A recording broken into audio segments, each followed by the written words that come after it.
Good evening दोस्तों, आइए आज इज़राइल और फ़लस्तीन के कॉन्फ्लिक्ट के बारे में समझते हैं। इंट्रोडक्शन। क्या धर्म हमें मानवता सिखाता है या फिर समाज में नफ़रत फैलाने का एक माध्यम है? इसी धर्म के कारण सालों पुराना विवाद इज़राइल और फ़लस्तीन के बीच में चल रहा है। ये विषय काफ़ी पेचीदा है। अभी 10 मई 2021 से 21 मई तक दो स्टेट के बीच में वार से सैकड़ों सिविलियंस यानी आम लोग और बच्चों की जानें गईं जो पूरी तरीके से निर्दोष थे। क्या ये जस्टिफिएबल है? फ़िलिस्तीन साइड से काफ़ी नुकसान हुआ है।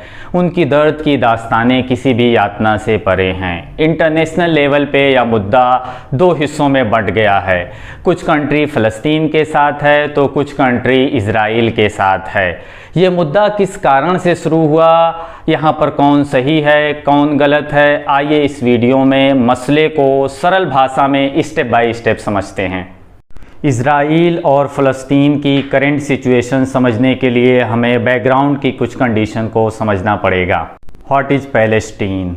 फ़लस्तीन स्टेट वेस्टर्न एशिया के मध्य पूर्व इलाके में स्थित है जो जॉर्डन नदी और भूमध्य सागर के बीच में है। फ़लस्तीन स्टेट का लगभग 1000 साल पुराना इतिहास रहा है जो 12वीं शताब्दी में अस्तित्व में आया। फ़लस्तीनियों पर बहुत सारे ग्रुप ने रूल किया जैसे सीरियन, रोमन, पर्शियन, ग्रीक्स, अरब, मिस्र etc। ईयर 1517 से 1917 तक ऑटोमन एम्पायर ने फ़लस्तीन पर राज किया। फर्स्ट वर्ल्ड वार 1918 को ख़त्म हुआ। अंग्रेज़ों ने फ़लस्तीन पर अपना कंट्रोल कर लिया। 2 दशक राज करने के बाद सेकंड वर्ल्ड वार के दौरान 1941 से 1945 तक 60 लाख यहूदी जर्मन नाजी एडोल्फ हिटलर द्वारा मारे गए, जिसे द होलोकॉस्ट के नाम से जाना जाता है, जिसमें यूरोप के 2/3 यहूदी की जानें गईं। फिर यहूदी एशिया और अमेरिका में माइग्रेट करना शुरू कर दिए। ईयर 1947 में यूनाइटेड स्टेट ने पार्टीशन प्लान पेश किया जिसमें 2 स्टेट की बात की गई। एक जेविश स्टेट जिसका नाम इज़राइल पड़ा, दूसरा अरब स्टेट जिसका नाम फ़लस्तीन पड़ा।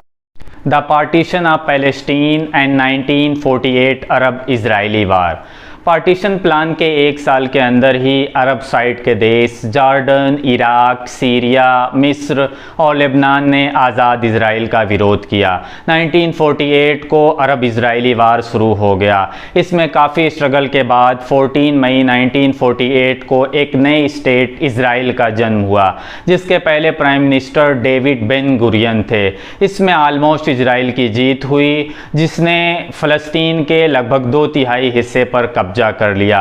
दोनों साइड से काफ़ी कैजुअलिटीज़ हुई। जॉर्डन ने वेस्ट बैंक पर कब्जा कर लिया और मिस्र ने गाज़ा पट्टी पर कब्जा कर लिया। दोनों स्टेट में विवाद अभी भी खत्म नहीं हुआ था। 1967 इजरायली पैलेस्टीन 6 डे वार।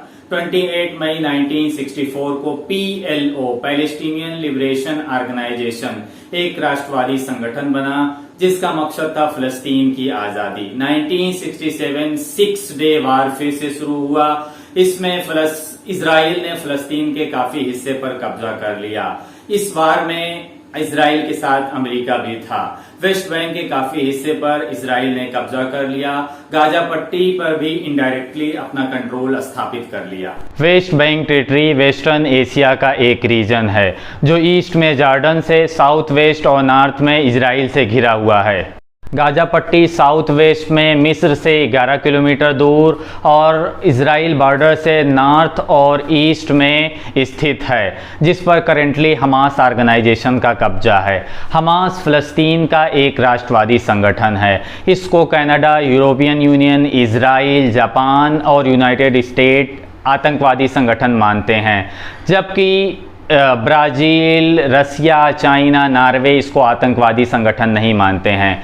कुछ कंट्री जैसे ऑस्ट्रेलिया, न्यूजीलैंड और पैराग्वे इसको आतंकवादी संगठन का एक मिलिट्री विंग मानते हैं। फ़लस्तीन और इज़राइल की हिस्टोरिकल सिचुएशन समझने के बाद आइए देखते हैं 11 डेज वार खास तौर से किस कारण से शुरू हुआ। 2021 इज़राइल पैलेस्टीन क्राइसिस।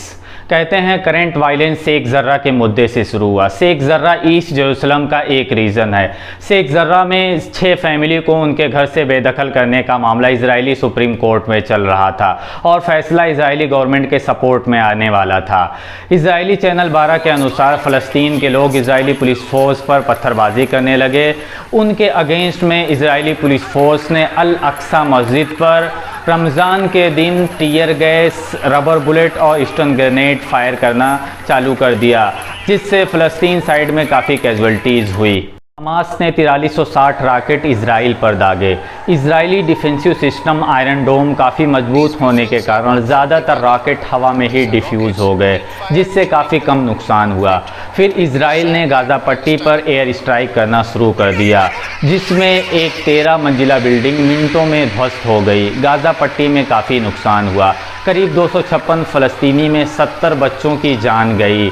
हज़ारों की संख्या में लोग घायल हो गए। 72,000 लोगों ने अपना घर छोड़ दिया। इसमें बच्चे भी मारे गए जो पूरी तरीके से मासूम थे। इसमें आम लोगों की भी जानें गईं, जिनका आतंकवादी संगठन से क्या लेना देना। सारे विवाद की जड़ जेरूसलम सिटी है। फ़लस्तीन इसको अपनी कैपिटल मानता है, जबकि इजराइल अपनी। जेरूसलम सिटी में 3 धर्म, मुस्लिम्स, क्रिश्चियंस, जुडाइज़्म की भावनाएं जुड़ी हुई हैं। जेरूसलम ज्यूज़ का स्पिरिचुअल होमलैंड है, जहाँ के टेंपल माउंट में ज्यूज़ के टेंपल हैं और यहाँ पे जो वेस्टर्न वॉल है ये उन्हीं टेंपल्स का अवशेष है। मुस्लिम्स की तीसरी सबसे होली साइट मक्का और मदीना के बाद यहीं है डोम ऑफ रॉक, जहाँ पर प्रॉफिट मोहम्मद सल्लल्लाहु अलैहि वसल्लम जन्नत में गए थे। अब बात करते हैं क्रिश्चियंस की। यहाँ पर चर्च ऑफ होली सेफेल्कर है, जहाँ पर जेसस को सूली पर चढ़ाया गया और उनका पुनर्जन्म हुआ। Stand of international observer. East Jerusalem के शेख जर्रा से फैमिली को बेदखल करना ह्यूमैनिटेरियन ग्राउंड पर पूरी तरीके से गलत है। ये समाज को जोड़ने का एक अच्छा कदम है। इजराइल की तरफ से होली साइट अल अक्सा मस्जिद पर टीयर गैस, रबर बुलेट और स्टन ग्रेनेड फेंकना गलत है, तो हमास की तरफ से रॉकेट फायर करना भी गलत है। इजराइल ने गाज़ा पट्टी के आम शहरों को टारगेट किया, जिससे सैकड़ों लोगों की जानें गईं, बच्चों की भी जानें गईं। 72,000 लोगों ने अपना घर छोड़ दिया, जो पूरी तरीके से अमानवीय है। 2 स्टेट के यूनिफिकेशन के सलूशन के लिए इंटरनेशनल कम्युनिटी द्वारा निकालना चाहिए, ताकि वायलेंस को रोका जा सके। नहीं तो वायलेंस के बदले वायलेंस से एक्सपोनेंशियली समाज में अशांति पैदा होती है। Thanks for watching video. Please like, share and subscribe for robust journalism so that we can make more educative and informative videos for you.